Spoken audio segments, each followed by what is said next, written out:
BGB ক্যাম্পের পল্লানকাট এলাকায় গণেশ পাল হত্যাকাণ্ডের দুজন আসামিকে আটক করেছে কক্সবাজার জেলা পুলিশ। তারা আটক করেছে এবং আমরা বলতে পারি সেটি ঘটনার 12 ঘন্টার ভেতর আসামি আটক হয়েছে। আপনারা জানেন আগামীকাল বাংলাদেশের স্বরাষ্ট্র মন্ত্রী সালাউদ্দিন তিনি কক্সবাজার আসছেন, অর্থাৎ এটি বলা যায় যে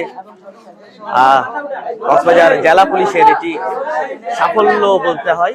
তারা যে ঘটনার 12-13 ঘন্টার ভেতর এই যে দুজন আসামি আটক করেছে।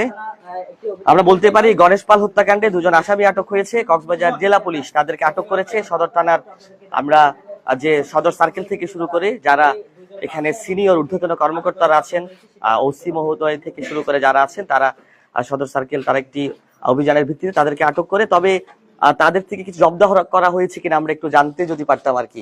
এই যে কাজে যেটি ধারালো ছুরি বা কোনো কিছু জব্দ একটু জানতে চাই আমরা। আচ্ছা, আপনারা জানেন আজকে এই ঘটনাটা খুবই চাঞ্চল্যকর এবং আমাদের জন্য খুবই উদ্বেগের বিষয় ছিল। স্যার স্যার আসেন স্যার, স্যার আপনি বলবেন স্যার।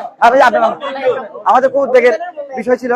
আমাদের আজকে আমাদের যে অতিরিক্ত পুলিশ সুপার সদর সার্কেল সহ আমরা আগে আসলে ওই যে পাহাড়, আসামের যে পাহাড় আমরা ওখানে অভিযান চালিয়েছিলাম, ওটাতে যখন আমরা সফলতা পাই না তখন আমরা দুইটা টিমে বিভক্ত হয়ে গেছিলাম এবং আমাদের দুইটা টার্গেট ছিল। একটা হচ্ছে যে এই আসামের যে একটা প্রেমিকা ছিল, মানে কথিত প্রেমিকা, ওখানে সার্কেল স্যার কাজ করছিল তার টিম নিয়ে।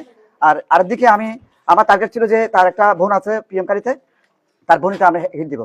আর এই বোনের বাড়িটা কিন্তু কেউ চিনতে ছিল না।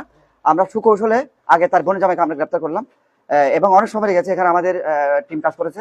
পরে আবার তার বোনের জামাইকে অ্যারেস্ট করার পরে আমরা বোনের জামাই দেখানোর মতো আমরা ওখানে অভিযান পরিচালনা করলাম এবং এখানে আমাদের উদ্যোগ নির্দেশে এবং আমাদের যে সার্কেল স্যারের নির্দেশ ছিল। আমরা সবসময় শুধু তথ্য প্রযুক্তি না, আমরা আমাদের তথ্য প্রযুক্তি বা লোকাল সোর্স যারা থাকে তাদের মাধ্যমে আমরা সব জায়গা থেকেই আমরা তথ্য নেই। তথ্য নিয়ে আমরা সবকিছু মিলেই আসলে কাজ করি। তা আপনারা যেহেতু শুনেছেন যে আমরা কয়েকটা টিমে ভাগ হয়ে ঘটনার পর থেকে আমরা কাজ করছিলাম, তো আসলে আমরা এই সবাই মিলে কাজ করার প্রেক্ষিতে আসলে আমরা আসামিকে দ্রুত সময়ের মধ্যে গ্রেপ্তার করতে সক্ষম হয়েছি। আচ্ছা, কালকে স্বরাষ্ট্রমন্ত্রী আসছে, নিরাপত্তা কেমন থাকবে সর্বশেষ একটু বলে চলে যান। না, নিরাপত্তা তো আমরা আমাদের সর্বোচ্চ নিরাপত্তা দিব অবশ্যই। এখানে যেহেতু মন্ত্রী মহোদয় আসতেছেন, ওনার নিরাপত্তা বা এটা যেহেতু ওনার এলাকা, আমরা আমাদের সর্বোচ্চ নিরাপত্তা ওনার জন্য সেই ব্যবস্থা থাকবে। ওকে, থ্যাংক ইউ। আচ্ছা, আমরা শুনছিলাম সদর সার্কেলের যিনি কর্মকর্তা আছেন তার কাছ থেকে শুনছিলাম যে ঘটনার, অর্থাৎ আমি একটু দেখাই আপনাদের।